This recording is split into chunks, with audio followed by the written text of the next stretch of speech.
할렐루야. 새 아침 주님의 말씀으로 청취자 여러분을 축복합니다.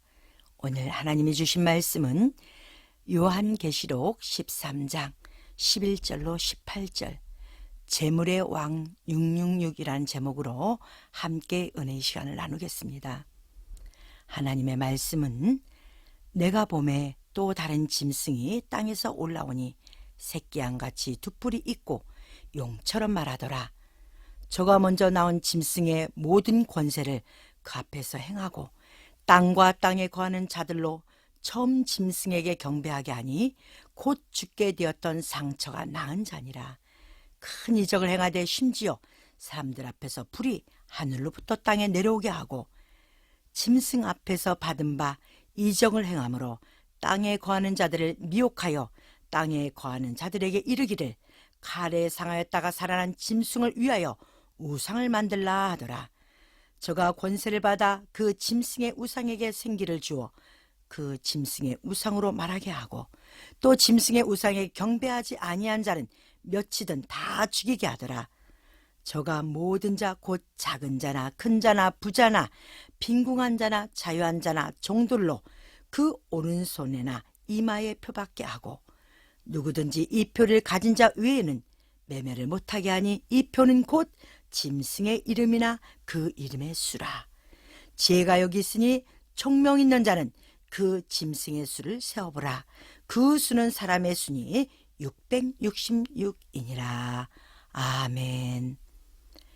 모든 재물이나 부귀를 함축한다면 그것은 돈일 것입니다. 그래서 세상의 주인은 돈이라고 이야기해도 과언이 아닐 것입니다. 세상이 발달하고 윤택하여질수록 돈은 사람이 감히 제어하기 힘들 정도의 강력한 힘을 지니고 있습니다. 그래서 사람들이 소중히 여겼던 모든 것들이 돈 앞에서 무너지며 돈이 모든 것을 해결해 준다는 결론을 가지고 마지막 세대를 살아가기도 합니다. 돈은 세상을 살아가는데 반드시 필요하지만 돈의 성질은 쓰이는 이에 따라 다르다는 것을 성경은 기록하고 있기에 앞서 3주간은 하나님의 사람들의 물질 관계, 즉 영적으로 성공한 자의 물질과 삶을 강론하였고 마지막 세대의 주인은 즉 세상의 주인 노릇할 물질은 666 표임을 드러내고자 합니다. 악의 주인으로 사용한 물질은 사람을 멸망시키며 마지막으로는 그들의 영혼을 죽인다는 것을 계시록을 통하여 하나님을 말씀하고 계십니다. 먼저 우리가 계시록 13장의 666표를 들어가기 전 야곱을 통하여 요셉을 통하여 재물에 관해 상고하게 되었습니다. 그들은 하나님 앞에 재물의 쓰임을 어떻게 받고 있는지를 성경을 통하여 알게 되었고 그러므로 그들을 통하여 하나님의 거룩한 사역을 이루심을 볼 수 있었습니다. 그들의 재물은 하나님과 함께한 재물이었습니다. 그렇다면 우리 또한 하나님이 주신 재물에 관하여 나를 창조하신 하나님의 뜻이 무엇인지 깨닫고 그것에 행하는 삶을 살아야 할 것입니다. 그러나 이 세상 마지막 때에는 결국 재물이 심판의 대상임을 하나님은 성경을 통하여 우리에게 말씀하고 계십니다. 심판의 재물 666. 그것에 대하 깊이 상고하여 그 속에 속한 자가 되지 않기를 근신하고 경계하여 승리하는 여러분 되시길 기도합니다. 하나님은 이 세상을 창조하시고 사랑하는 자에게 에덴의 동산을 허락하셨습니다. 그런데 하나님이 주신 에덴이 사람이 등장함으로 말미암아 죄악이 들어오고 그 죄악이 결국 하나님의 주권이신 선악을 먹게 되었습니다. 그 선악이 하나님이 우리에게 주실 때는 먹음직하고 보암직의 관점을 두셨는데 그 선악의 관점이 죄로 들어오면서 탐스러움을 더하게 되면서 하나님의 명령에 불순종의 결과로 파괴의 사건이 나타나게 되었습니다. 그러기에 인간이 보는 선악과의 잘못됨을 깨닫지 못하면 파괴된 동산을 회복시킬 수가 없다는 것입니다. 인간은 자신의 죄로 파괴된 것을 회복할 능력이 없기 때문에 하나님은 우리에게 성경을 주시고 성경 속에 회복의 능력을 감추시고 말씀을 통하여 깨닫고 순종할 때 그것이 회복됨을 우리에게 알게 하시는 것입니다. 그리하여 계시록 마지막은 회복된 성도들이 다시 에덴 동산에 들어갈 수 있는 자격이 주어지며 회복된 성도와 함께 에덴의 낙을 누리는 것입니다. 하나님의 정의는 파괴가 아니라 완성을 이루는 것이 하나님의 온전하신 뜻이요 정의입니다. 죄의 시작이 여자로 시작되었기에 회복의 주인도 여자입니다.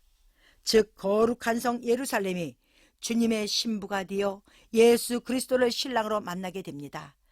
자, 그렇다면 그 선악을 죄로 만든 원인을 보겠습니다. 인간의 잣대로 본 선악과 그것은 보암직, 먹음직, 탐스러움입니다. 삶이 살아가면서 죄의 속성으로 빠져드는 것이 바로 보암직, 먹음직, 탐스러움에 의하여 죄를 짓기 시작합니다. 보암직도 육이요, 먹음직도 육이요, 탐스러움도 육입니다. 다 육체에 속한 것들입니다. 이것을 명심해 두시고 이제 666표로 다시 돌아가겠습니다. 666의 팩트는 짐승 즉 세상이 모든 사람들에게 받게 하는 표라는 것입니다. 그리고 반드시 매매하는 표입니다. 또한 짐승의 이름이나 수에 있다고 했습니다. 매매 수단의 돈을 무엇과 사고 파는데 수의 가치를 두고 있다는 것입니다. 그리고 이 돈은 하나님의 영을 받지 않은 짐승에 속한 사람들이 목숨을 걸고 가지고자 하는 수입니다. 그런데 자세히 보면 하나님의 영을 받은 사람에게도 똑같이 수의 가치를 둡니다. 세상에 존재하는 모든 매매 수단의 가치를 두되 수의 가치를 둔 것은 저는 돈이라고 생각합니다. 사실 이 세상이 생기면서 처음부터 돈이 존재한 건 아닙니다. 세월이 흘러 근세에 들어와서 수의 가치로 돈이 존재하게 되고 그것을 세계를 움직이는 원동력이 되기도 합니다. 모든 사람들은 좋은 것을 보기 위해 돈을 취하고 먹기 위해 돈을 취하고 탐스러운 것을 갖기 위해 돈을 취합니다. 그런데 그리스도인들이 취한 것은 하나님의 영광을 위하여 우리 인생의 달란트를 발견하고 그것에 쓰임받는 도구에 돈이 필요하지만 세상은 돈이 전부의 인생을 살아가고 있습니다. 그러나 그리스도인에게는 돈을 사랑하면 일만 악의 뿌리라고 사도 바울은 고백합니다. 돈이 아니라 돈을 사랑함을 이야기하고 있습니다. 그리스도인들이 이 세상을 살아갈 때 돈은 필연적으로 공존하게 되는데 그 돈을 도구로 사용하는 지배자가 되느냐 아니면 돈의 종로로 타는 사람이 되느냐 이것이 매우 복잡한 심정으로 남게 됩니다. 세상 끝에는 성도들의 신앙을 빼앗는 유일한 도구가 돈이 될 수 있습니다. 돈은 반드시 성도들이 경계에 삼아야 할 대상임을 깨달았으며 오히려 그리스도인으로서 세상에 하나님 나라를 세워나감과 주의 복음을 위하여 도구로 사용하여야 할 것인데 모든 것의 목적이 돈이 되어서는 안 된다는 것입니다. 세계의 금융을 움직이는 것은 유태인입니다. 유태인은 세 종류로 나누어져 있습니다.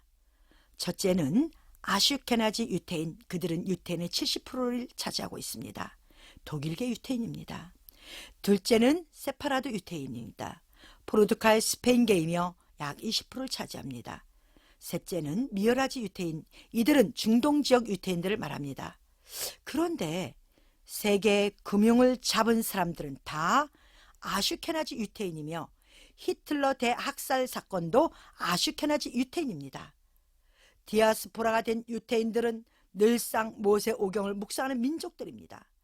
그들은 흩어져 있지만 돈의 위력을 깨닫고 그들은 속한 나라마다 그 속에서 돈을 끌어모으는 인생을 살다 보니 각 나라에서 미움의 대상이 되기도 했습니다. 여기서 아슈케나지 유태인은 세상의 유명한 자로도 쓰임을 받지만 희생의 대상이 된 것 또한 아이러니합니다. 돈이 짐승의 수로도 사람의 수로도 쓰임받는다는 사실의 한 모형을 드러낸 것이 아닌가 싶습니다. 성경은 우리에게 재물이 있는 곳에 내 마음이 있다고 기록하고 있습니다. 결국 인생의 모든 결과는 돈에 의해 좌우됨을 말하고 있다는 것입니다.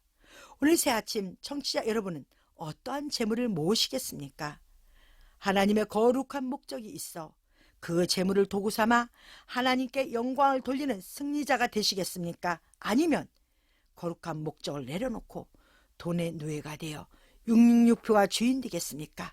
선택은 여러분의 몫입니다. 그러나 새아침 오늘은 꼭 여러분들이 야곱처럼, 요셉처럼, 솔로몬처럼 매매 수단인 666표를 정복하고 명령하시는 여러분 되시길 간절히 축원합니다. 아멘.